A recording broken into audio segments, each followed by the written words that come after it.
Wow. Okay. I guess we're finally live. Yeah, it is unbelievable. So apparently, I'm not very good with software or with YouTube stuff. I usually just go live right away, and I tried to schedule a live stream ahead of time, and apparently, for some reason, you have to have streaming software connected to YouTube to do that. I don't know. Haven't had time to figure it out, but anyway, yeah, some of you guys have were waiting for that old stream, and I had to delete that one or do something with it. I don't even know what it's doing. It's somewhere in the background, but that stream is gone. So this is the one. Hopefully, not too many people are messed up by that, and you can find this. It looks like there's 5 people on right now, so people are starting to come in. If you don't mind, hit that thumbs up. And hey, what's up, Judith and Dan? Hit that thumbs up. Let's get some people finding this video. Get it spread around a little bit. Awesome. So Judith and Dan found me. Thank you. I don't know what happened. I don't really understand how to work that scheduled stream. I guess you need like StreamYard or some other type of software. But anyway, I didn't do that. So I'm going to wait just a little bit longer, and I'm going to see if I can grab the link to the book, and I'm going to post that in the chat. What's up, Mountain Mariner? Good to see you. It's been a little while. I haven't been on here in quite some time. I haven't podcasted either. It's been over a month since I did the podcast, I guess, or close to a month. I'm actually thinking about doing one maybe tomorrow if I can if I have any energy left when I get back home from working outside all day. We'll see how that goes. All right. Good deal. Thanks for the thumbs up, guys. So I want to talk about this. Actually, ignore the not for resale thing because that's not going to be on the copy when you buy your copy. But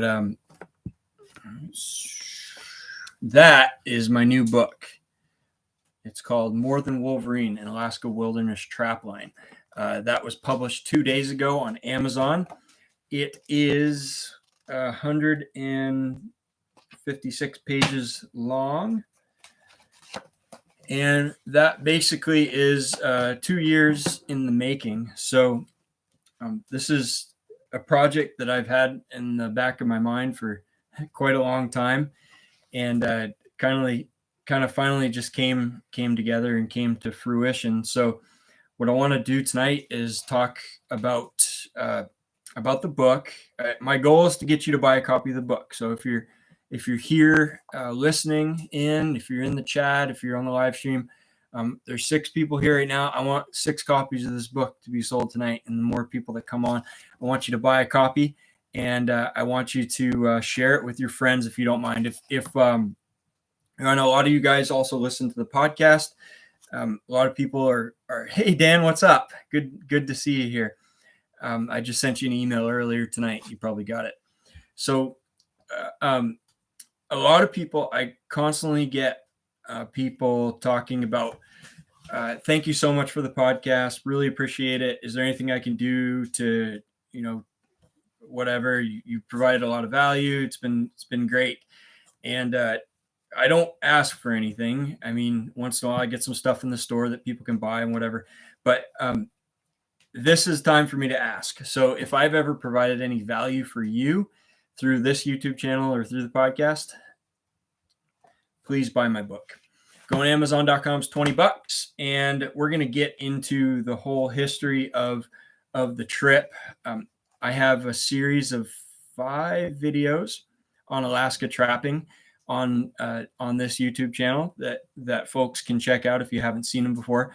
But that was my trip in February 2020. I went out to trap in the bush of Alaska, and this was something that it was a really important thing for me. So a lot of you guys, there's some of you that are in Alaska and you experience that, that whole Alaska freedom and the wilderness lifestyle and everything on a daily basis. But for the vast majority of us, that are in the lower 48, we can only dream of that. And it's something that I dreamed about for a long time. So when I was a kid growing up, I decided at some point, I don't know if I was like 12 or 14 years old or something, just reading copies of Fur Fish Game magazine. I wanted to be a trapper, and I wanted to get into trapping, and I realized, the realistic side of me. No, Judith and Dan, I did not use an outfitter, but we'll get into that. The common sense part of me was like, boy, you can't make a living doing this. We're not in the 70s and or the 1930s and 40s when people were making full-time livings by trapping just a few months in the wintertime. It's not realistic, but I still wanted to do it. And there was this urge, this part of me that always wanted to go off, live in the woods, build a cabin, be in the middle of nowhere. I don't know what it was about it that was so attractive, but it was, boy, it haunted me for a long time. I just wanted to do that. And so that time went by, and in high school, I got into trapping. A lot of people have heard that story. And a guy that lived down the road from me taught me how to trap, and I just loved it. It was in northern Maine, where I was born and raised, and I still am today. But when I went into college, I was in like my wildlife management classes with a bunch of other students, and there really wasn't. Hey, thanks, Dan. Dan ordered his copy. I want to see everybody else order their copy. Come on, let me know. So there weren't a lot of trappers. There were basically no other trappers. There were some hunters and fishermen, but no real trappers. But I was always talking about trapping. We'd be on these field trips, and the professor would be talking about marten or fisher, and I'd be talking about my trap line and how much I enjoyed trapping, and I wanted to go out in the woods and build a cabin and do that. One of my professors at some point said, I got to put you in touch with someone. She said, there's this kid, Josh Fisher, and he is from Fairbanks, Alaska. He's here on exchange at the University of Maine. And you got to talk to this guy. You got to talk to him. He's a trapper. He's into that stuff. And so I met up with Josh, and the first time we met, I think we talked for like 3 hours about trapping, about Alaska. And it was just fascinating to me.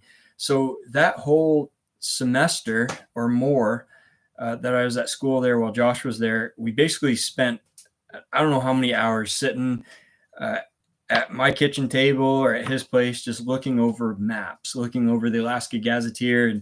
And he had the on the ground information on areas and where people trapped and where this guy's trap line's here and this person's trapping there. And we just kind of like brainstormed. It wasn't even realistic. It was just two college kids dreaming, like, let's make a trap line through this area, and we'll build a cabin here and a cabin there, and we'll connect them through and cut these trails out. And it was incredible. It was an incredible feeling knowing that, that was a possibility. That was something that I could potentially do. Never worked out. So I took the career route, and I went straight from undergraduate to graduate school. I got a master's degree in fisheries out in Utah. And then I became a fish biologist right out of school. I kept dreaming like, oh man, after I graduate, I'm going to take the winter off and I'm going to go trap. And that's all I'm going to do. Well, the first year I tried that, I planned to do that. I graduated and I got into grad school right away before next trapping season. And then I didn't even get finished with that. And I got this opportunity to get a job as a fisheries biologist with the state of Montana, which I wasn't going to turn down. It was an incredible opportunity. So I did that. And then eventually I ended up getting a job back in Maine and moving back here where I grew up. But all those areas through all that time, I trapped seasonally, part-time, before and after school, before and after work. And that was always one of those deals where it's like, I always had that in the back of my mind, like what would have happened if I really would have taken that plunge before I got settled down, before I had a full-time job, before I had a family. What if I would have gone and just done it? and I never knew. I never did it, and I never knew. So life went on. I went through this whole thing with careers and everything, and when I got back to Maine, I spent more time trapping, and I really started going with the podcast. And I got that going a few years ago, and that kind of started to bring me back towards this gravitation towards this Alaska trapping thing. Thanks, 675 Big D. Appreciate it. That is some language I don't understand, but it's probably a good thing. And Mountain Mariner put a copy in the basket. Awesome, Mountain Mariner. Thank you so much. I appreciate it. So a few people have. I actually spent about an hour before I started this emailing people that have contacted me in the past about the podcast and whatever, and just asking them to buy the book or letting them know about the book. And I probably have 100 more of those emails to do. So I'm just kind of trying to go through all that. But some people have asked, can I get it at the store, at Trapping Today store? And no, right now you can't. It's only available on Amazon. And I have 50 copies coming to my place here in a couple weeks, and I'll have those. I'll probably put them up on the store, but I really want people to order on Amazon. A lot of people ask, well, is it better for you if I order through the store? Not really. I might make a couple dollars more in the store, but Amazon, I don't lift a finger, and the book ships directly. They print it and ship it to you direct. And so it's a lot less labor. And the most important thing, and I don't mind if it comes from me, I'll sign it and I'll do all that. That's great. But the big thing about ordering from Amazon is it triggers the Amazon algorithm. And the more people that order the book through Amazon, the higher it goes in their rankings, and the book gets shown to people in their Amazon store when they're shopping. People who may have nothing to do with trapping. And that's really what I want to do with this book. I want to have this book presented to like a wider audience. And I'd like people far beyond just us in the trapping community. This is a book for, from someone in the trapping community and everything, but it is more of a broad appeal. It's a book, people that think of them. Millions of people watch The Last Alaskans TV show, and that's actually where I was when I trapped and wrote this book. And those people, the vast majority of them, 99.5% of them, have never trapped in their life. But it was a very positive thing for the trapping community because it exposed people who really didn't understand anything about trapping. They just were drawn to that lifestyle and really enjoyed the area and the scenery and the people. And so I want to appeal to those people. So I'm directing everybody, go right to Amazon, order the book there. And we get it spiking up in the algorithm, and it gets the book shared across a wide variety of audience. So anyway, I got to the podcast, and as I was doing the Trapping Today podcast, I covered a bunch of different topics, but I found myself more and more going back into this Alaska wilderness trapping. And it was just a recurring theme that it was something that interested me so much that I would cover topics and I would cover books about trapping in Alaska.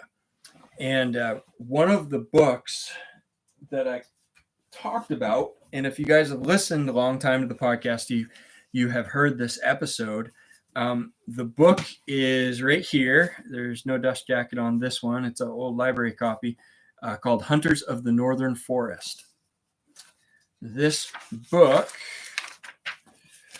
Designs for Survival Among the Alaska Kachin by Richard K. Nelson, 1973. This book, I actually found this on a university library shelf. And I read it from front to back, and I was just fascinated by it when I was in school, and I forgot about it.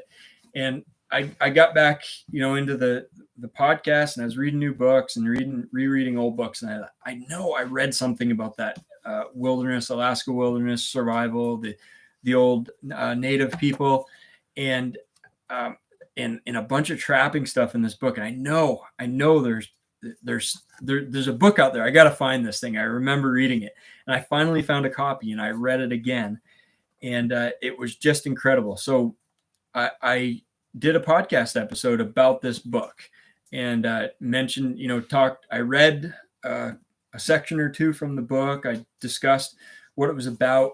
It was pretty cool because it covered these people when they were kind of in this transition from living out in the bush full time to moving into town and getting education for the kids and getting a steady job or getting welfare from the government and just staying in town and not going back into the woods. And around this time in the 70s, you could still make a really good living trapping fur. And these people were making a full-time living out there in this Fort Yukon, Alaska area. It fascinated me. The village that this book primarily took place in was Chalkitsik, Alaska, which is about 40 miles from Fort Yukon in the Alaska interior. No roads, inaccessible except by plane. It's about an hour flight from Fairbanks. Basically, it's right on the Yukon River, but it's right in the middle of nowhere. And so shortly after I covered this book in the podcast, one of the podcast listeners is a guy named Jim Furman, and he's turned out to be a really good friend and a really good guy.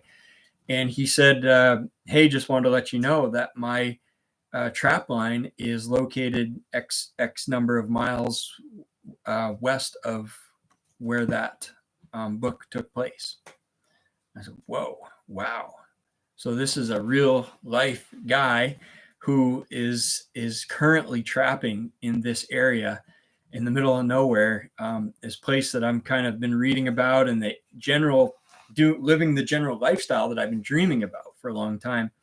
And so he gave me his number and I called him, and we talked for about 3 hours on the area, on trapping, on the history, on just everything involved. And I was just blown away. And I kept thinking, wondering why did I never make that decision to go?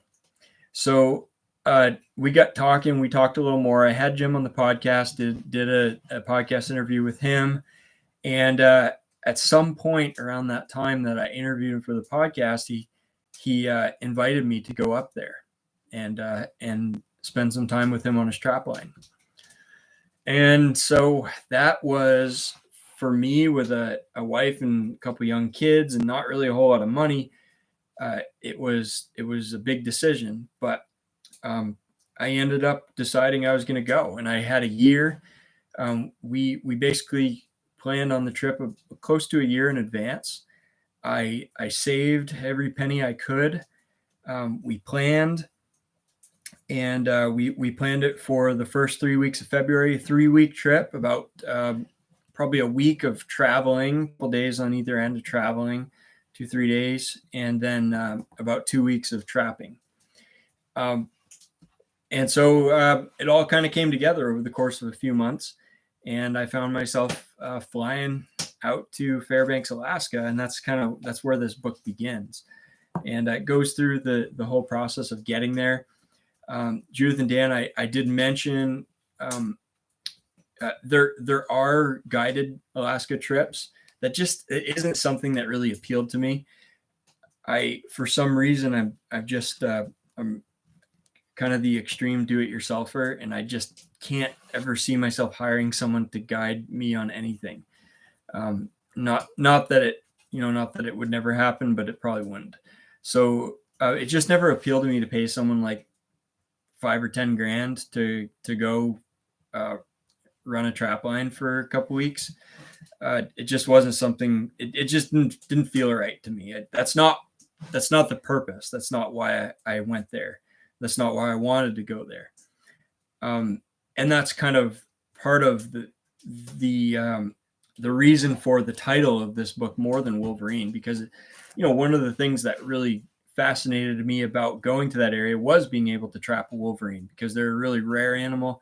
They're kind of the symbol of wilderness and outdoor, like remote, super remote, tough animal, and they live in these vast uninhabited areas. Yes, it had been a goal of mine to eventually someday trap a wolverine, but this was a lot more. This was much more than just wolverine. It really, and the way it worked out, as you'll see in the book, it wasn't. I get a wolverine here in the cover. We caught the wolverine, but I didn't catch the wolverine. I didn't take credit for catching that wolverine. I had several close calls that I should have had a wolverine. I caught a wolverine, I guess you could say twice. I didn't hold that wolverine. But that wasn't the point. And just everything that I experienced in that trip really highlighted the fact that it was way, way more than wolverine. I think that I think that will come through in the pages when you read the book.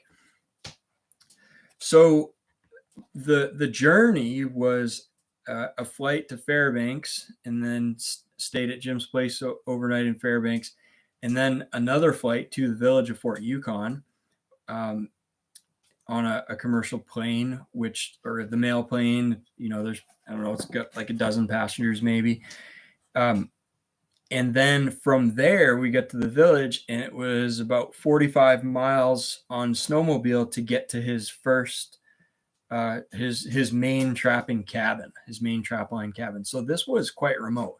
And we were probably 40 miles from the nearest human being throughout most of that.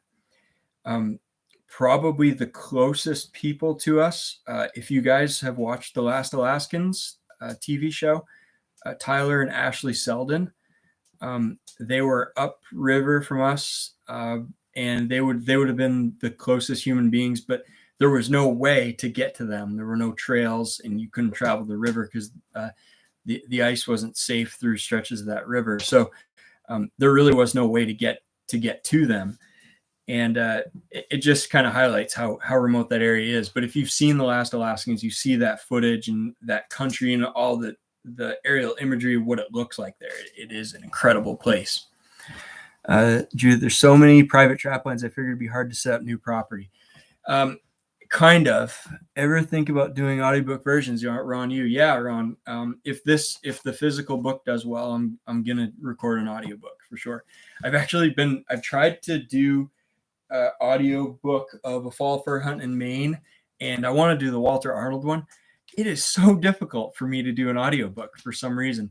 I'm not really good at it, and you have to be in an area where there's no background noise whatsoever. So like right now, you probably can't hear it with this mic, but in the audiobook mic, which is this high class Rode Studio microphone, professional thing, it picks up everything. And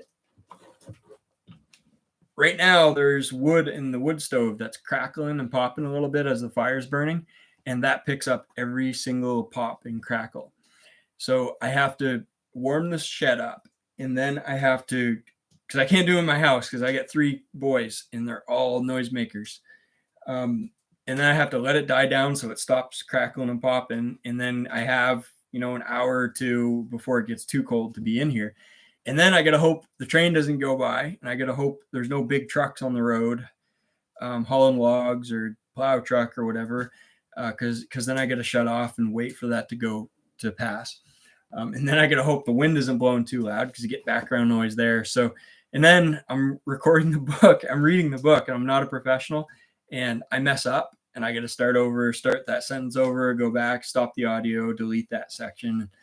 So it takes probably, I don't know, 40 hours to do an average audiobook with all the editing and everything. So, but yeah, I'll probably do one at some point. It might not pass Audible standards, like to get on Amazon, but maybe I'll just do it and release it and have it in the Trapping Today store or something.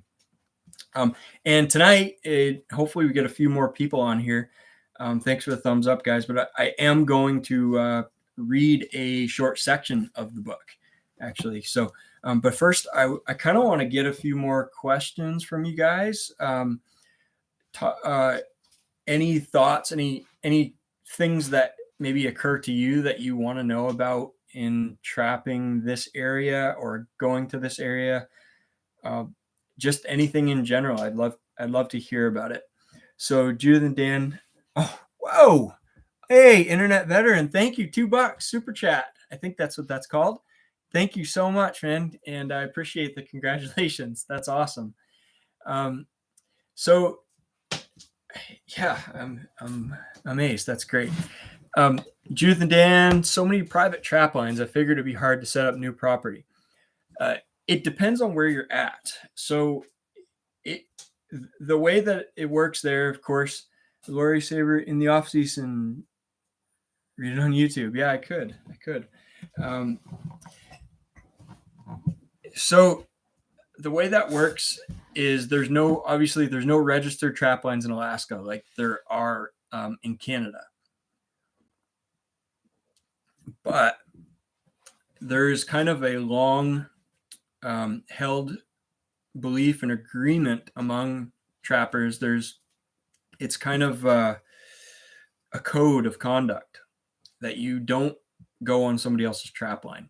If someone had now, if you're trapping, if someone's just trapping up and down a main river, say like we were on the Porcupine River, if you're driving up and down the river and you stop alongside and go up the bank and set a lynx trap, that's kind of fair game. Everybody's kind of agreed that, that's not really somebody's trap line because it's just the river is like a main highway. It'd be like trapping off the main paved road or the hall. I don't know if the hall road is a little different, but one of the main highways. It's when you get off of the main highways and you get into areas where trails have to be cut and maintained in order to run these trap lines. That's where that is somebody's specific trap line that they cut, they maintain, they build the cabins on it, and that is respected. And there's been disputes. I think the main dispute for Alaska trap lines is when someone leaves an area for years at a time and they still claim that as their area, but somebody new comes in and they look around and say, nobody's been trapping here. I'm going to set up. And then they go in, and then this guy that took a few years off comes back and says, someone's trapping on my line. So it's not like a lot of what we think about in the lower 48, where, if someone's not been there for a few years, it's pretty much fair game. Or even if, it's all kind of fair game in places. But it's really like these are a lot of times, these are like lifetime trap lines, and they're passed down from generation to generation. And different families have lines that's all respected, and everybody in the community kind of knows that this guy has a line up this river and this guy has that area, and that's all kind of known and respected. And so the biggest thing is understanding where people are. So kind of interesting. Hey Blakely, what's up? How are you? So I have a map from the 1940s that shows all the different trap lines of this Fort Yukon area. And I think there were about 50, believe it or not. And they go just everywhere. It's a huge, huge area. It's millions of acres around the whole Yukon Flats area. And everybody's line is they basically had all the trappers come in. This guy was doing an economic study on the impact of trapping in that area, which it was the main income. It was, like Jim told me, he said, when he got there in the 70s, even when it was starting to wind down, he said every adult male in the village had a trap line or had been trapping at some point. Either they were actively trapping or they had trapped previously. So it was a big deal. There was no other source of income to speak of in these villages. Trapping was the cash crop. So they had all these lines, and they had, like, when this study was taking place in this area, the guy just went around the table with people and said, okay, where's your trap line? And they'd show him, I go up this river, and then this guy goes here and this guy goes here. And that was all kind of recorded. Well, there were probably 50 trap lines there back then. And they were pretty much, mostly actively trapped at the time. And today, if you go back to that same area, I don't even know if there would be 8 or 10, maybe. Most of those have grown up and they're gone, and no one's been on them for decades, and there's no trails left. The cabins have burned in fires or they've rotted away. Now, if you went into the area and you said, okay, I want to go and trap here, and you went up and you didn't know who was where, there's a pretty good chance you'd be on someone's territory or what they would consider their trap line.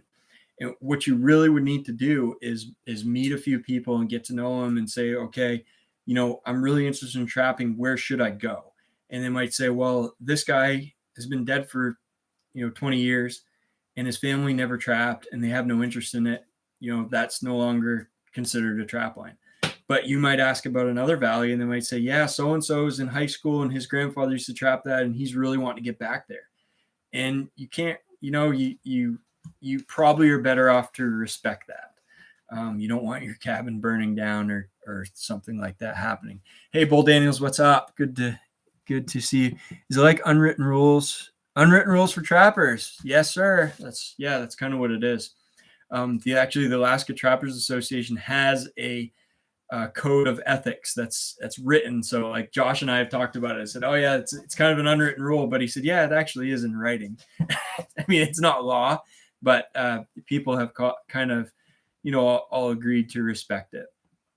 There are always a few disputes, but generally, for me, I would way rather just know that I'm not on someone's trap line and go through the extra work to build a line of my own and cut trails, just for that peace of mind that I wasn't infringing on somebody else, and knowing that if I respected that, then they would respect me as well. I mean, you imagine if you went on someone's line, you put all this work in, you didn't know any better, and then all of a sudden the next year they come in and they're trapping there, and you can't really kick them out if that was their line. So it's hard to say. I think it depends on the person. Some people have personalities like, oh yeah, you can come trap here. I'm not going to trap there. No big deal. And other people, I've heard stories. Other people, even if you don't have a trap and you ride snow machine, and you go through an area that's on their line, they'll kind of meet you in the store and say, hey, you probably shouldn't be on someone else's trap line. So you never know. How far from someone's line do you need to be to start a new line? I don't know that there's any specific distance. However, you really don't, for your sake and their sake, you really do not want to be too close, because you don't want to be trapping the same animals. You don't want to have too much overlap. So generally, the lines, I want to say a general rule is like they're spaced at least 10 miles apart.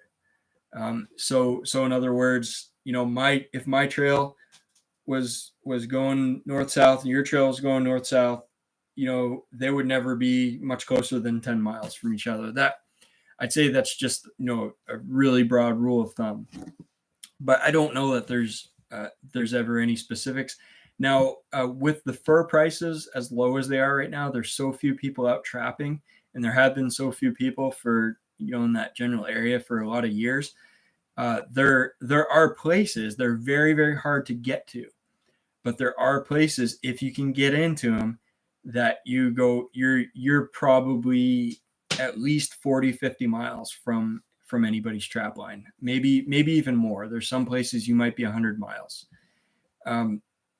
The big key to that is probably getting a bush plane and becoming a bush pilot. That I thought about that too. That opens up a whole lot of opportunity to do what Marty Maiorado does. Marty, the guy from Mountain Men, he's up there. He's in the general area that I was in, a little bit further southeast, but he has a plane, and he lives in the Fairbanks area, and he flies out to his line and stays there for a week, 2 weeks, 3 weeks at a time, and then flies back to town.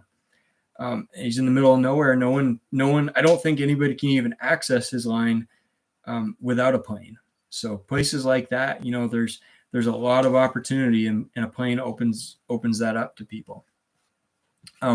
Another thing that you can do is buy somebody's trap line. If someone has not been trapping for several years and they're just, they're out of it. That's how Tyler and Ashley got their line. They moved to Fairbanks and wanted to live out in the bush, and just asked everybody they could get in touch with.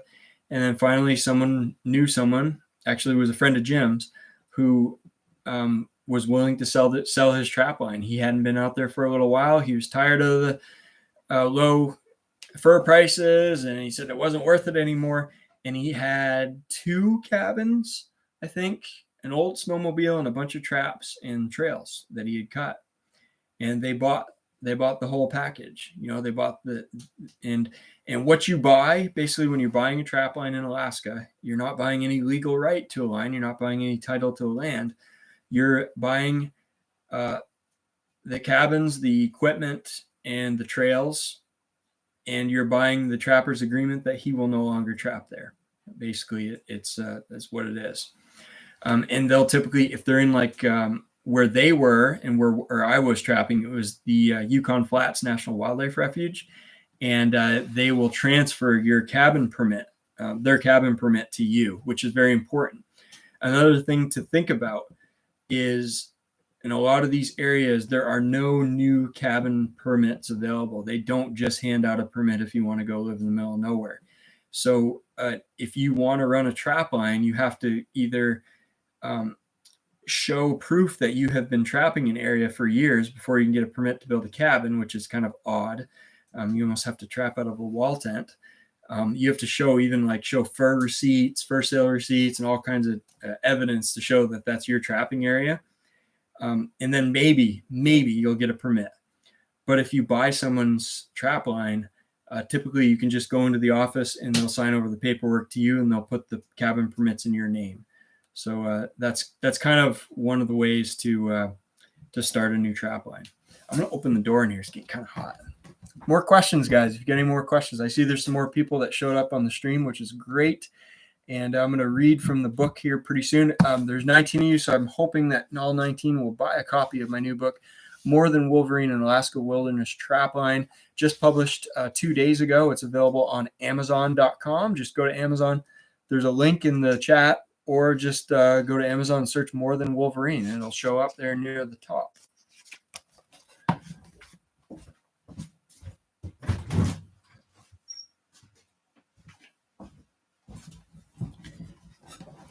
All right. How much does it cost to buy a trap line? Boy, I don't know. I've never bought one. I've heard from people who have bought them, and it can be as little as $5,000 to $10,000, and it can be as much as, the most heard was around $50,000. So I guess it all depends. It depends on the area, how much fur is there, what the price of fur is, how much demand there is, how far it is from civilization. Sometimes there'll be cabins. Beware of this, though. One thing to be aware of. There's a lot of places in Alaska where the state has this remote cabin staking program, and they sell off pieces of land out in the middle of nowhere. And they actually do it as kind of like little mini subdivisions, like around a lake or along a river somewhere. And there are these remote areas that they kind of want to develop and give people an opportunity to own land. Usually it's like 5 acres, 10 acres, something like that. But there's people who will have a remote cabin and they'll own 5 acres and they'll have a cabin on it. And they may sell that for a lot more because they actually own the land and have title to it. And so knowing government can't kick them off of it. And you own the building, and usually they're nicer places, nicer cabins, oftentimes. But you got to remember, they say, well, I get a trap line here. This is you're buying the cabin and the trap line. Well, remember, there may be 10 or 12 other cabins right next to this one in this super remote, otherwise remote area. But they're all kind of, or they're lots. There may not be cabins there, but the lots are available for sale, or they've already been sold. So you really, in that area, a guy may have cut 5 miles of trap line that he's trying to sell you, but really he may not really own all that much. And there may be people trapping around it, or someone trapping just over the hill. that has a trap line they've established a long time ago. So you got to be careful with that. You got to make sure you know what you're buying. All right, any more questions, thoughts?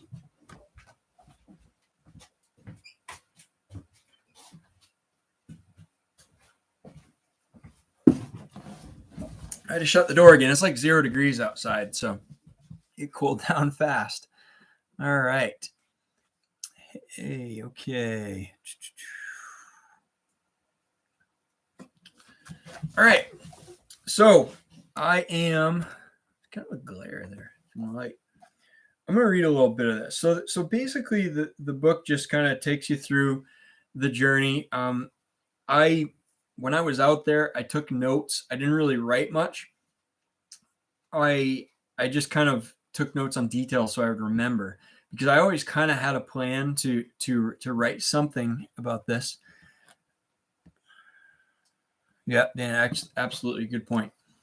And actually, my friend Eric Martin here in Maine, he's the one that convinced me to write that Walter Arnold Maine Trapper book.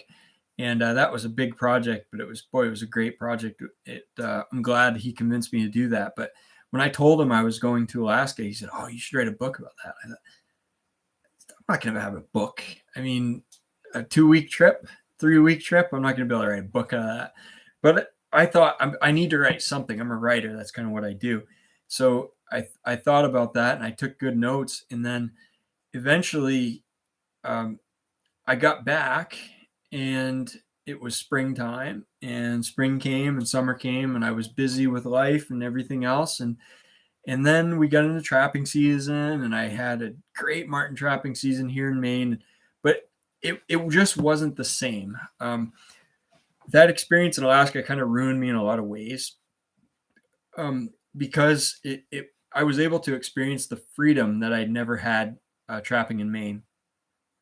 The freedom of having nobody else around, having no other trappers, having no other humans, the freedom of being able to go wherever you wanted to go, only limited by your mobility and your willingness to work. The freedom to set any trap anywhere with essentially no rules or regulations around it to speak of. I mean, it is incredible. I mean, you'd never be able to set a 330 conibear on the ground in Maine, and you wouldn't want to. You'd risk catching someone's dog. But to trap for wolverine in the middle of the bush of Alaska with nobody around, absolutely. You don't even have to think twice about it. Setting a snare on for lynx on a trail, absolutely. I mean, so it was just like, it was this freedom. Like, I got out there and it was like, let's go trap. And you got a bunch of traps and snares, and you just go. And when you see an area, that looks like a good place to set, you have all the tools at your disposal to make different sets and do different things. So it was such a freedom. And I came back to Maine, and I knew what I was doing, knew what I was getting into, back to all the rules and regulations and the craziness that you've probably seen in some of the YouTube videos, and the boxes that we have to use, and all the check laws and everything. So it was a pain, and it was a constant reminder, like, man, I missed that experience in Alaska. I wish I could be there trapping. And then winter came, trapping season ended, and I had a lot of time to think. And I felt that I needed to write something, and it kind of kept nagging at me for a while. And I ended up coming into the fur shed, and I took my notes out, and I just started writing. And I wrote and I wrote and I wrote. This was winter 2021. And I wrote and wrote and wrote and wrote and wrote. And I'd go out in the woods for work for 3-4 days, and I'd sit there alone in the cabin, and I'd pen and paper. I'd be writing. So I put all that together, and I typed everything up.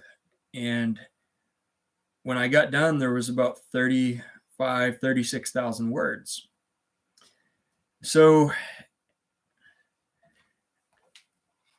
I got to thinking, that's essentially, hey, Enigmatic, what's up? Hi from the freelance Yukon Flat Veneti. No kidding. Wow, that's awesome. That is awesome. There's only about 100 people that live in Veneti, and one of them's right here. That is great. Um, that is cool. Okay, so I let's get back. You distracted me. I gotta get in touch with you.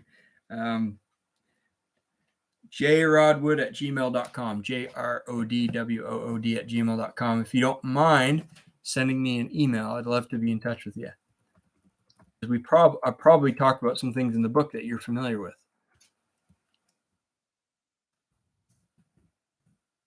180, right on. Okay, so I finished this project, and it was really one of those things where it's kind of I thought about putting it into a book. I thought about doing some stories and whatever, and it felt really personal. It was something that I felt a little selfish, and I didn't really want to share with people. And I sat on it, and I didn't do anything with it. I had 36,000 words. Then a whole other year went by. All of this past summer and fall and trapping season and everything, and I came back, and I got to thinking here, like the past 2 months, like maybe I should do something about this. Maybe I should do something with this project. And I was I actually kind of met some of the realization that I am financially, and I've got a family. I'm here in Northern Maine. I'm 5,000 miles away, 6,000 miles away, whatever. And it's just not feasible, realistic to have my full-time job and a family and everything else and go up there and fulfill the dream of trapping there every winter, which I kind of was hoping I could figure out a way to do. I had the sad realization that this dream was not going to happen. It just wasn't a reality. And so I thought, well, I need to try to find things and ways to kind of create a situation where maybe eventually I could retire a little bit earlier, and I could do that. 10, 15 years. I could be able to go up there and maybe spend the winters trapping. And so I decided to start doing a number of different things that would hopefully get me in that direction, hopefully head in that direction. And one of them was, I decided that I need to share this book with people, and I could really, I could hopefully sell quite a few copies of it and try to help not only promote trapping, but also kind of promote my own personal goal of trying to make it there. Wait, you live in Alaska, Sam Sui? No, I don't. I live in Maine. I live in Northern Maine, Sam. If that was a question or comment. So anyway, it's here. It's available. I'm going to be shooting that out to emails out to a bunch of you guys if you've ever emailed me before. And finally, I wanted to read a little section of the book. So this is kind of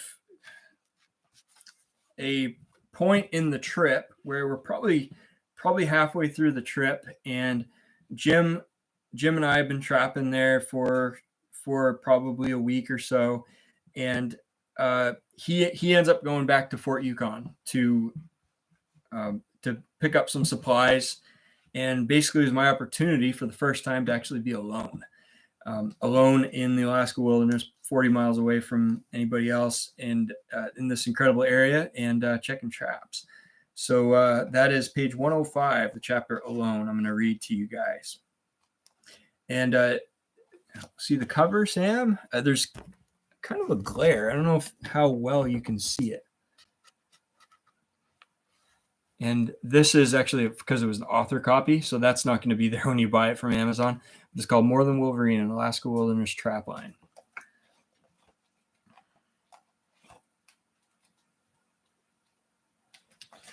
Okay. It's the 10th of February. Jim has been talking about a trip to town for the past couple of days, and today he plans to make the run. We're a little low on injection oil for the snow machines, and it's a chance to bring up more fuel, food, and other minor supplies. With colder weather in the forecast, he figures he can get to town, gather things, spend the night, and make it back tomorrow afternoon before the cold spell hits. I'll stay here and run the traps.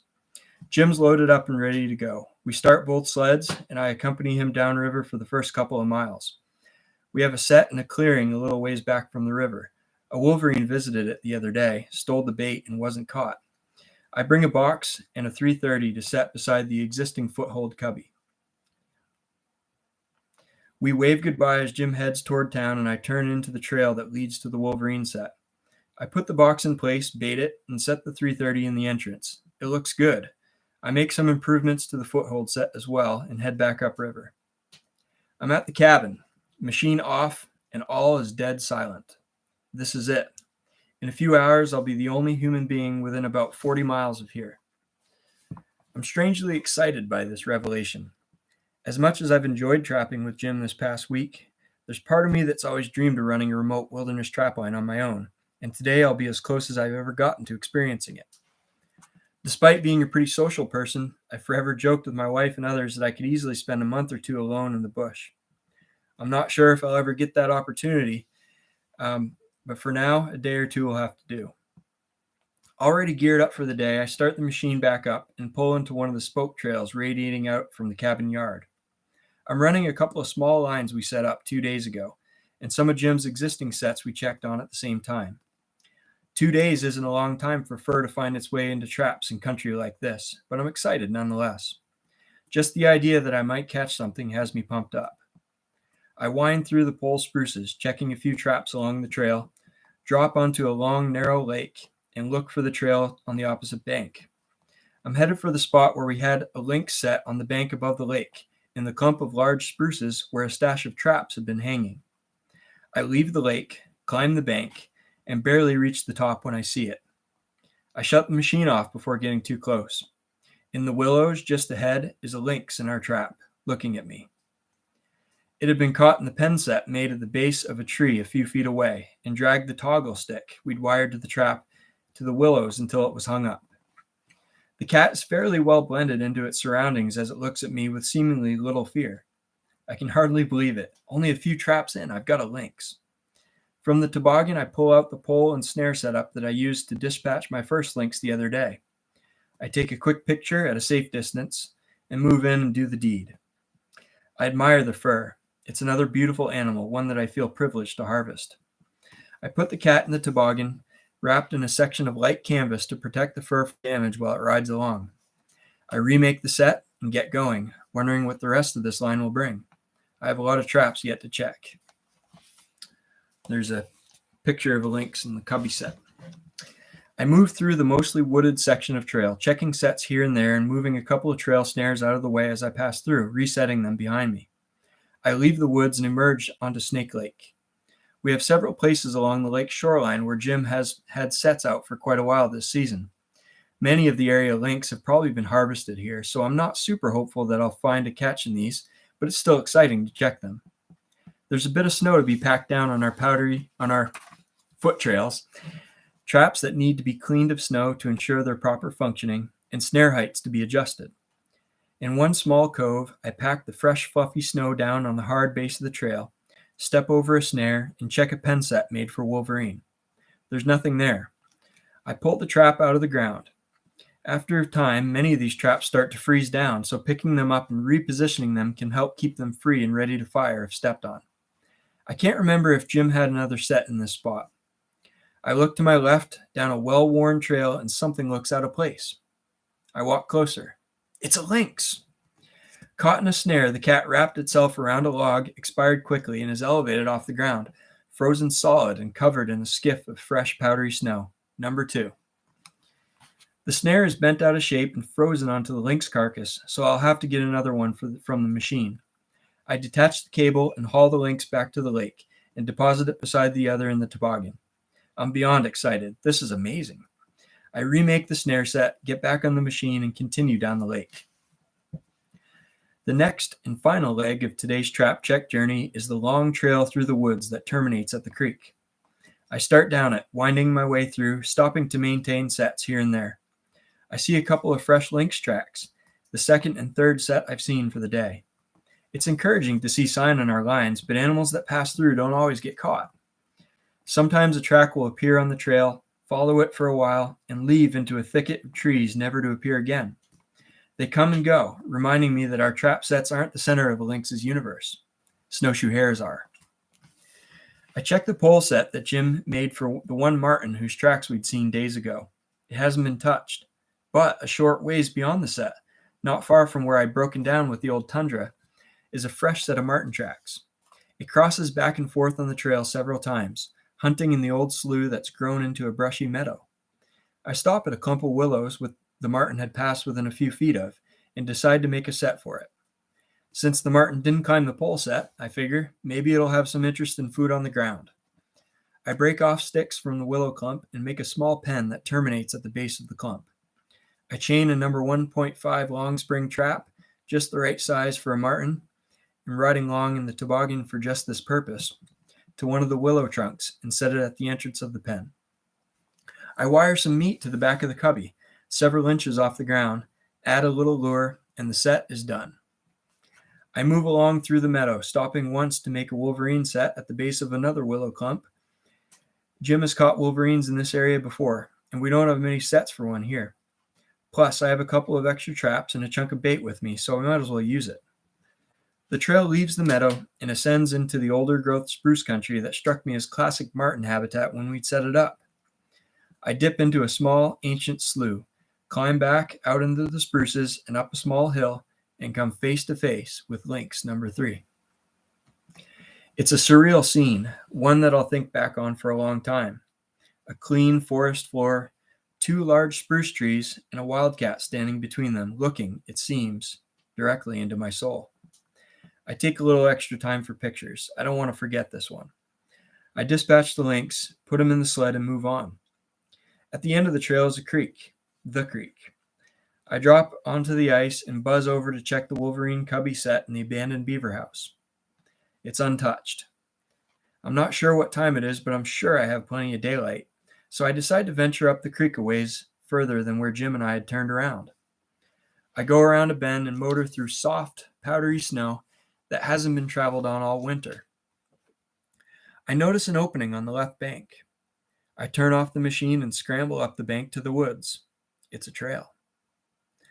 The old trail to the Sheenjet cabin. I walk ahead, clearing out a few tree limbs, branches, and small blowdowns. Considering how long it's been since it was last traveled, this section of trail seems to be in surprisingly good shape. I consider going back to get the sled, see how far I can get on it. But looking up ahead, I see a large tree spanning the trail a couple of feet off the ground. It looks like another one is beyond it. There's an axe in the toboggan, and I think on it for a minute. But I haven't discussed it with Jim. I'm a long ways from the cabin with his equipment, and I have other things to do. I walk back to the machine and turn around. In just a few hours, I have had enough excitement for a week. I'm back at the cabin. It's a nice, quiet evening, dead calm with cooling temperatures. I get the fire roaring in the barrel stove, put away the gear, and hang the 3 lynx up outside the cabin. I take advantage of the remaining daylight and cut some firewood along the trail a short ways from the cabin yard, hauling it to the cabin in the toboggan. Just before dark, I called Jim on the satellite phone he's left with me. We'd planned for a call to check in and make sure there wasn't anything else he'd need to bring from town on his trip back tomorrow. Other than a resupply of NyQuil for the nagging cold, I think we're in good shape. Jim shares his news with me first. On his way to Fort Yukon, he picked up a wolverine. It was caught in a lynx snare at the same spot we'd caught the lynx triple on our way up the other day. The snare was equipped with a kill spring, and fortunately it tightened down and dispatched the animal before it could chew the cable apart and escape, as they're apt to do. It's hard to hide the enthusiasm in my voice when I mention that I picked up 3 lynx on the trap line. He sounds as surprised as me. It's quite a catch on a 2-day check of a relatively short line. Jim says the cold weather is indeed on the way, but he should make it back up tomorrow without any trouble. He says he left me a message on Trapline Chatter, so I'd better tune in to KJNP around 9 p.m. That's the end of that chapter. So just a little taste of what the, a little bit inside the book, I guess. It goes into a bunch of that similar, running trap lines, cutting trails. Let me check the chat here, see if there's anything else. Just sort of the book Internet Veteran. Thank you. I really appreciate it. Yes, an Internet Veteran is sending me on my way to early retirement so I can go trap in Alaska. Tell your friends about the book. Mountain Mariner, what if there's another golden age of trapping? Would you move the family to Alaska? I'd have to know that was going to last. I'd have to know that fur prices were going to be good for like 10 years before I did that. It's hard, man. I'm 38 years old and I've got set up pretty good here. I bought, I've got a couple pieces of land, got a small farm, got a herd of cattle, got a full-time job with benefits and everything. It's I think they call that golden handcuffs when you have things really good. It's really hard to tell the wife, yeah, hey, we're going to pack up and we'll quit my job and we're all going to go up to Alaska. But yeah, I don't know who Maurice Decker is, Ron. So maybe somebody else, maybe other people do. So I could Google him right now. So yeah.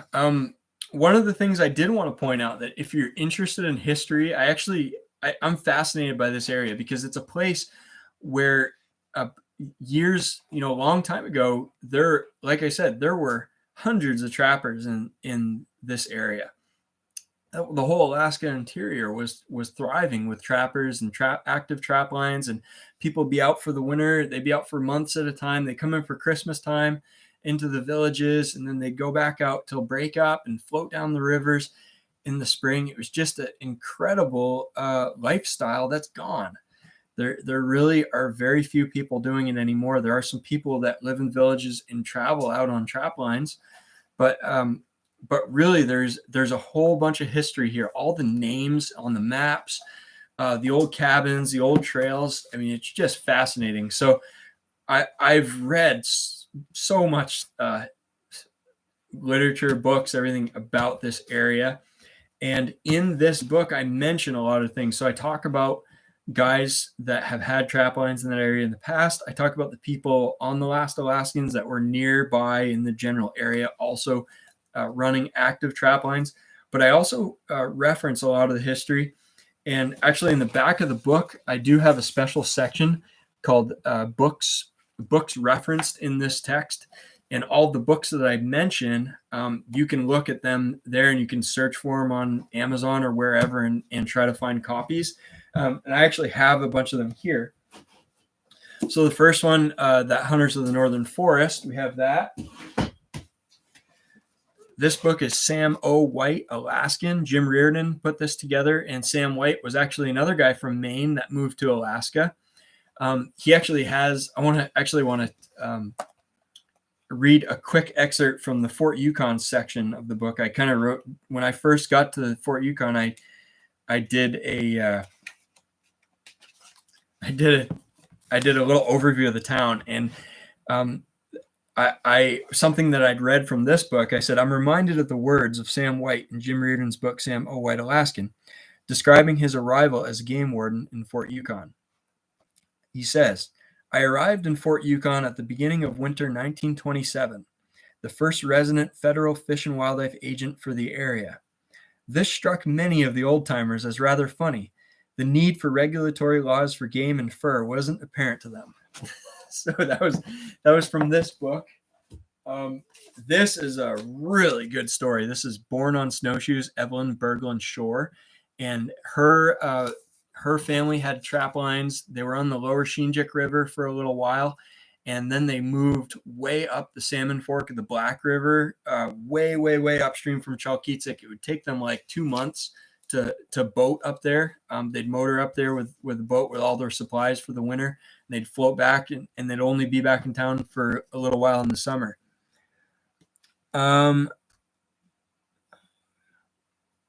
Okay. Hey, great questions, guys. Did you ever come across remnants of a long lost line? So I have not, but I know people who have. So this is something that's really cool, internet veteran.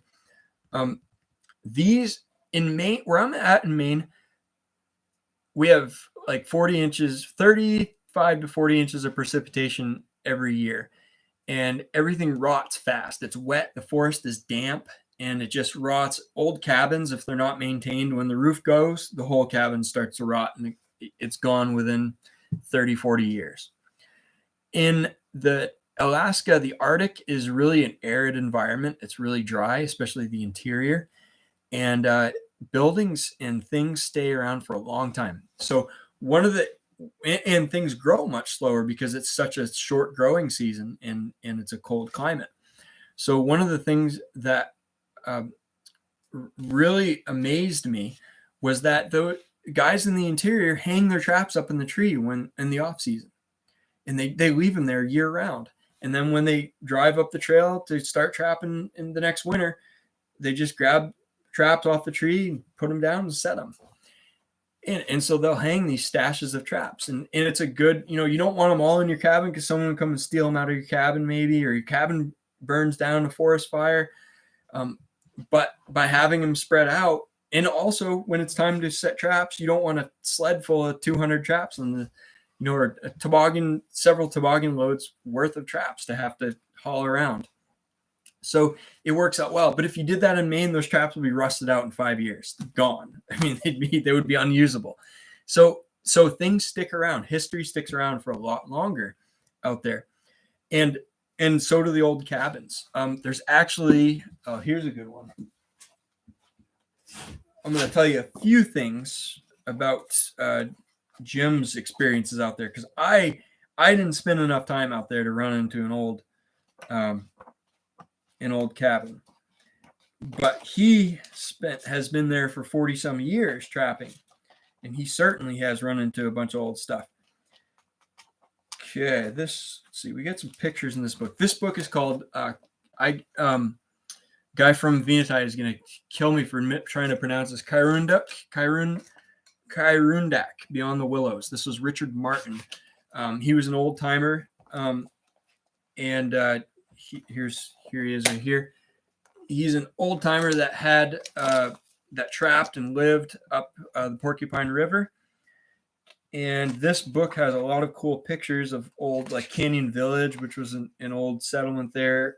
Old Rampart up on way up the Porcupine. But there was also a place called Shinjek Village. This is really, I think you're going to find this kind of cool. And it was abandoned for, when this book was, here it is. When this book was written, this village had been abandoned. This was in 1983, this photo, and it had been abandoned since the early 1900s, as far as I know. Maybe, about the early 1900s. That's an old cabin. That is the remains of an old cabin right there from this village that had been abandoned for many, many decades. There's a couple little sticks right there. You see that? Those little sticks are a lynx cubby that Jim and his brother were, when they trapped, that was part of their trap line. In the corner of that cabin, they would set lynx trap there and put a little lure on the cabin logs and put a few sticks there to make a cubby. So they were trapping among all that history.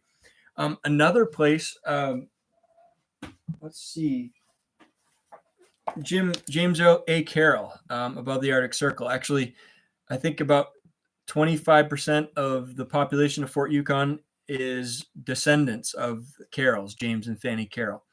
They had like a dozen kids, really well-known family there, and big-time trappers. They're trappers for a long time, ran long trap lines for long distances. But he went way up the Shinjek, like 50 miles up the Shinjek, and built a cabin in the early 1900s. And when he was like in his teens, when Jim went there in the 70s, he sent me a picture of him with a dog team and standing behind a toboggan on the river. And you could barely see in the background of that picture was part of the old cabin that they had built from the early 1900s. He has run across something that I think would be the coolest thing ever, would be to come across old traps hanging that had been, from the early 1900s, just hanging on these old trails that are all, a lot of grown up around them, but there's still sections of the trail that you can follow.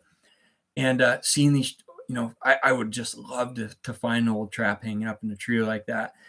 He's run across it. A lot of guys that trap, in the bush of Alaska have run across that. And another really cool thing, when he was just getting started, a teenager, him and his brother were up there trapping. they would come across these places where they'd see stumps, these tree stumps that were like, maybe yay high, and they were up to a point and cut off at a point. So they're like these stumps that are attached to the ground, and they're a certain ways up. They're just kind of shaved up, cut off to a point. And he didn't understand it. So he went back to town and was asking the old timers about it. Those were old campsites. And apparently this was before axes. And I think, I can't remember exactly if it was Eskimos that would come down to trade, or if it was Gwich'in, but they would cut with these adze, like adzes or an adze, a stone tool, before they had actual axes to cut trees for firewood. Just pretty incredible stuff. There's probably a few other things, but let's see. How well, okay, Mountain Mariner. How well were you equipped for your Alaska trapping trip? Any item you wished you had while you were there? So I was so lucky because I had a host that was about the same size as me. So I had an extra pair of bunny boots of his that I wore, and a parka. If I didn't have a parka with a fur ruff, I would have been in big trouble. That was I mean, you absolutely need that, especially when, when we got that 40, 50 below weather. I felt like I was like overly prepared for cold weather because I was paranoid that I was going to freeze. And so that worked out pretty good. But there were times where I had found that I had to wear every single item that I had. I have kind of a unique problem, health problem, where I don't eat starch. That's a long story. I won't get into it, but it is in the book. I wrote about it in the book. And so I couldn't eat pilot bread or rice, or all the cheap and easy things that you could eat out of a trapline cabin. So I shipped a bunch of food in flat rate boxes to Fort Yukon, and we took them with us. So I had a bunch of stuff. I slaughtered one of my cattle on the farm, and brought a bunch of beef jerky and all that stuff. And so I had plenty of meat. We ate lynx meat. That was awesome. A lot of veggies, a lot of meat and fat and nuts and berries and that sort of thing. So the food was fine. The clothing was fine. The only thing that I wish is that I would have had more time and been able to cut more trails and just do more. We were somewhat limited because we had two tundras, an old tundra and a new tundra, and I actually broke the old tundra. Well, it broke, and I'm probably at least partially to blame for that.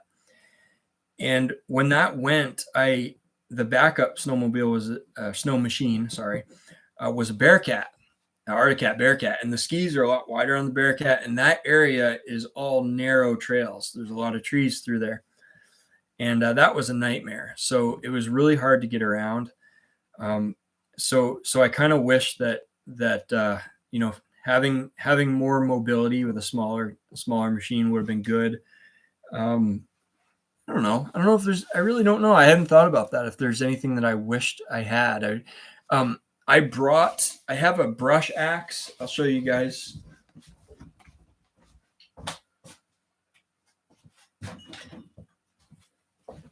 And I actually shipped one of these to Jim for cutting trails.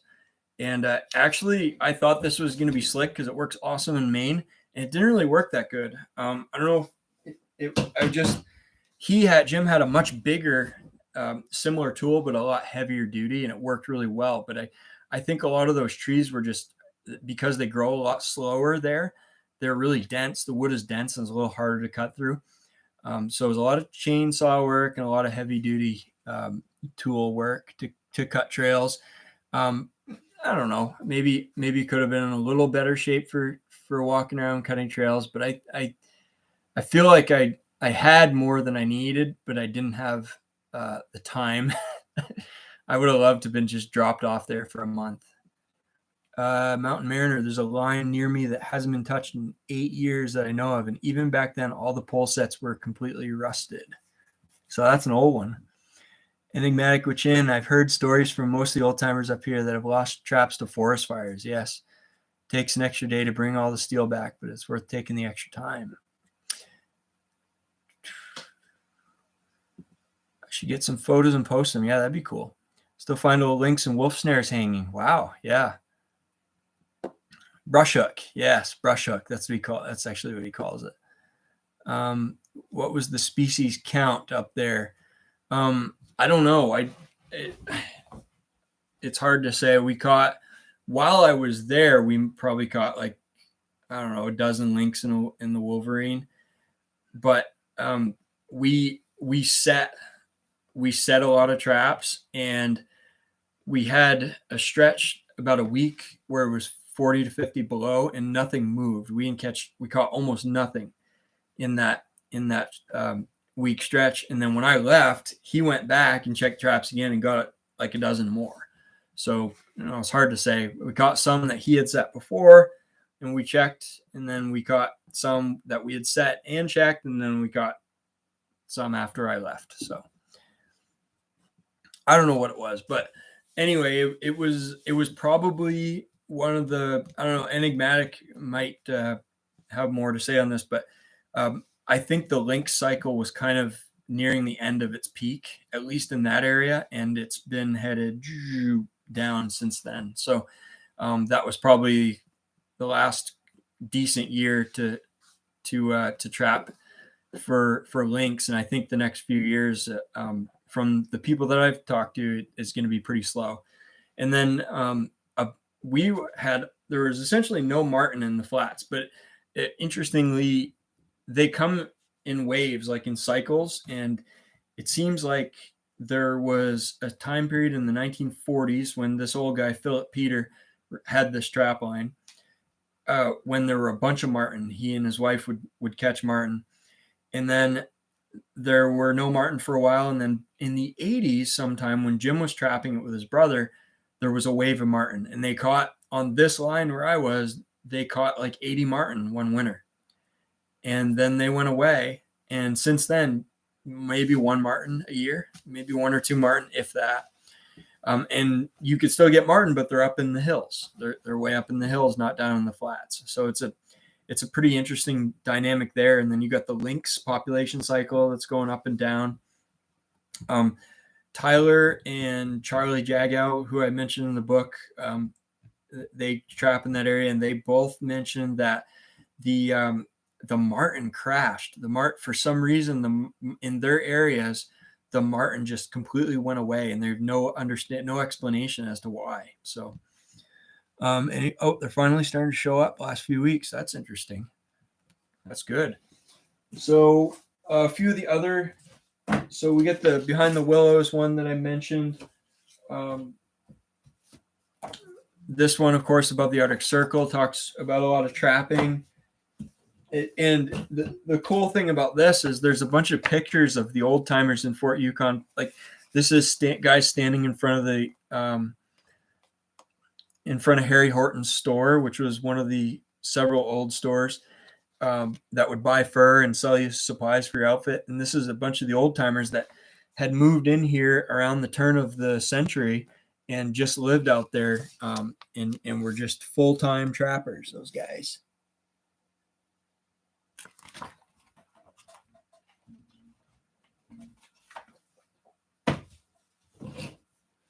The next book I mentioned is, of course, the famous Haimo Korth, Final Frontiersman. Everybody that knows Haimo's probably the most well-known guy that's still living in the bush and trapping. So that's a really good book, and I didn't get a chance to meet Haimo. He was up at his cabin up on the Colleen when I was there, but he comes into town, and Jim and him talk quite a bit, and so share trapping stories and all that.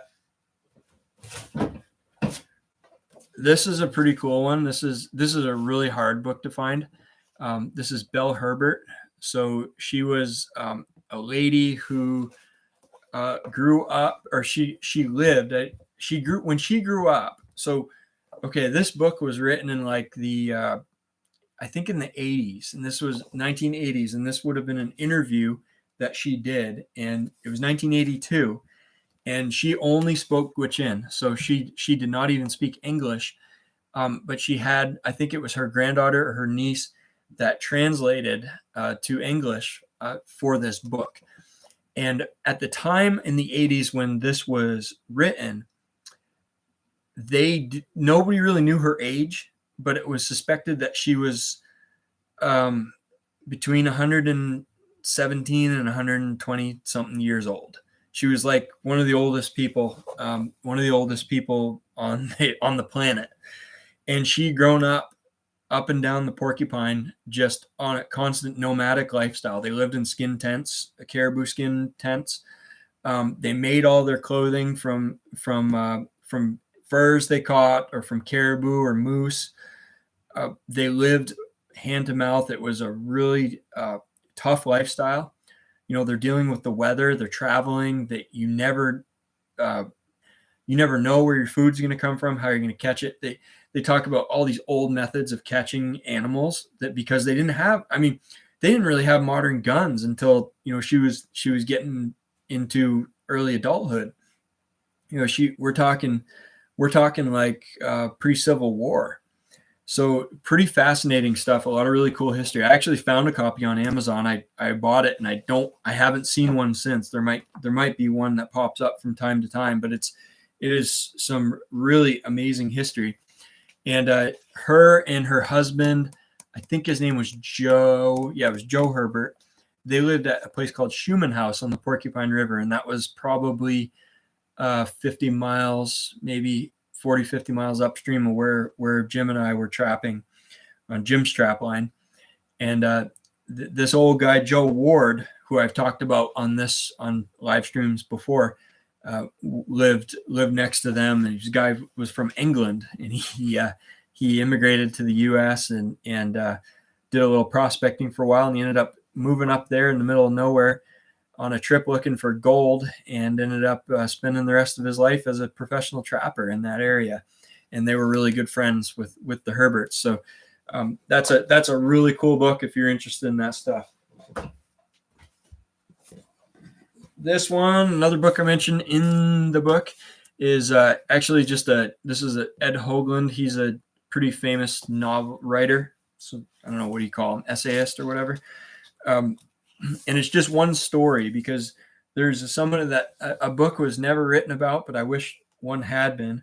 The guy's name was Fred Thomas, and he was from, I can't say he was from Fort Yukon or he's from Chalkitsik, because he was from the Black River. And when he was born, I think he was less than a month old, and his family started moving upriver in the middle of the summer to get to their trap line.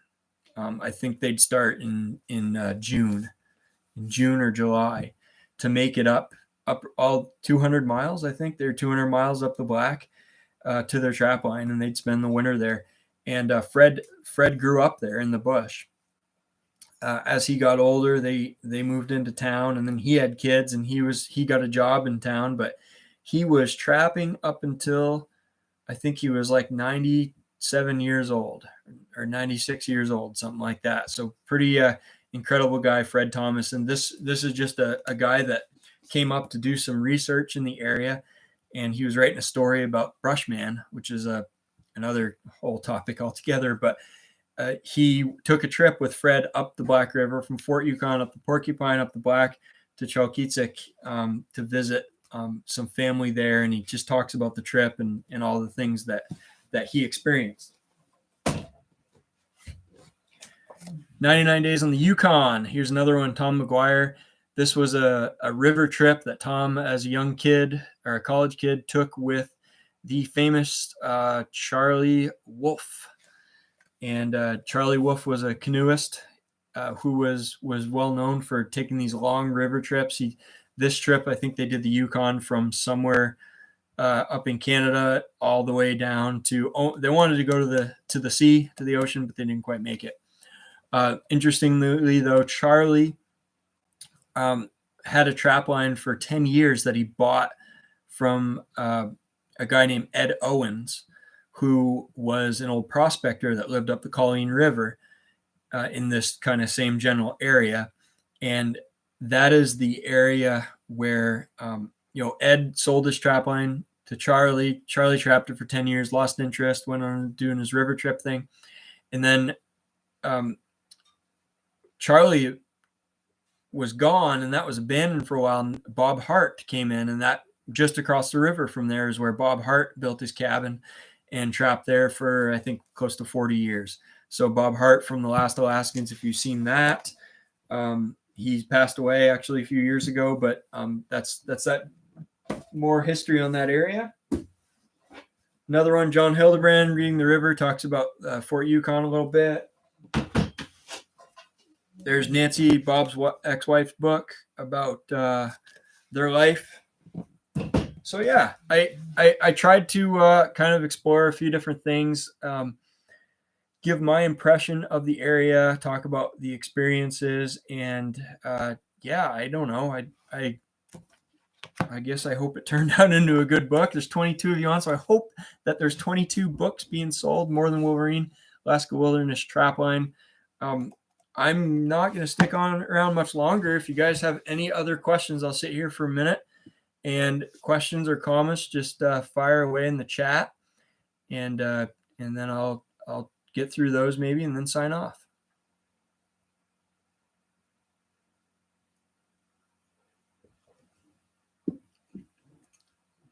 I'm probably going to do a podcast episode tomorrow if I still have enough energy after working outside in the cold all day. I think I'm going to record a podcast episode, and I'll do another reading from the book. I'll do a different section. So if you're interested in that, that'll be up at some point, and you'll be able to get another little sneak preview of what's going on in the book. Thank you, Kenneth Cottress. Appreciate it. Jesse is trapping down in your area. Most of the trapping is over, but our beaver trapping season goes all winter long, and it goes well into spring. So we could actually, I'm spending my free time right now cutting some wood on my wood lot, and that's kind of taking up 110% of my free time. But we're getting kind of low on meat. The freezer is really low, and I've been talking to the wife. She's like, "Man, we probably ought to go. I ought to go take the snow machine and hit some beaver lodges and just trap some beavers for meat. The fur isn't worth anything right now, and I've got a bunch already at the tannery, more than I could afford to get tanned. So, beaver meat is great, and it's really close and a good source of meat. But yeah, we can beaver trap until the end of April. Mountain Life, David and Kelsey, hello from Washington State. Hey guys, great to have you on. My wife is from Washington State, actually. So thank you for sticking around here. All right, guys, that was awesome. Appreciate it. And I don't know when I'll do another live stream, but I would very much appreciate it if you would pick up a copy of this book. I guess I'm not a really great salesman, but I'm going to try my best sales pitch. If you have found any value in the podcast or the YouTube channel or whatever, this is not only a great book that I think that you will enjoy a great deal, but by purchasing it and by telling your friends about it, sharing it, maybe buying one for your kid or your brother or your parents or whatever, that would really mean a lot to me and would go a long way. So, all right, Jesse, trap beaver the Castor. Yes, Castor is going down a little bit. You got 16 price on Hatters? Holy smokes. Wow. I think Grunwald was only paying like $6 or $8 for those. That's awesome. Well, maybe there'll be a little bright spot for some beaver, but the auctions are hard to tell. And I actually, Dan, Judith, and Dan, I saw a little clip. I apologize because I really don't watch YouTube. Other people do videos. I'm sorry, I just don't. Um, I just can't. I don't have the time, but I did see a clip of your video that you were taking fur to auction, and you are really good at fur. You're a really good fur handler because there's to me they looked like really well handled furs. So what I'm guessing is you had some exceptional furs that the buyers at the auction really wanted to have. So that's good. What part? What part? She's from Olympia. So yeah, the Capitol. Her dad worked at the Capitol, so it's kind of like I felt well a Yelm. I guess it was called a Yelm, but it was at the outskirts of Olympia. Trap beaver for the Castor. Castor is coming down on price, but it's still pretty good. Hey, Greg Riley from Ohio. Great to see you. Great to see all of you guys. Enigmatic Witchin, don't forget to email me. I would really appreciate that because I really don't think I have a way to contact you because I can't find other people's I can't find other usernames, contact information. If there's a way, let me know because I don't know how to do it. So appreciate it, guys. Great as always to see all of you on here, and we'll catch you some other time.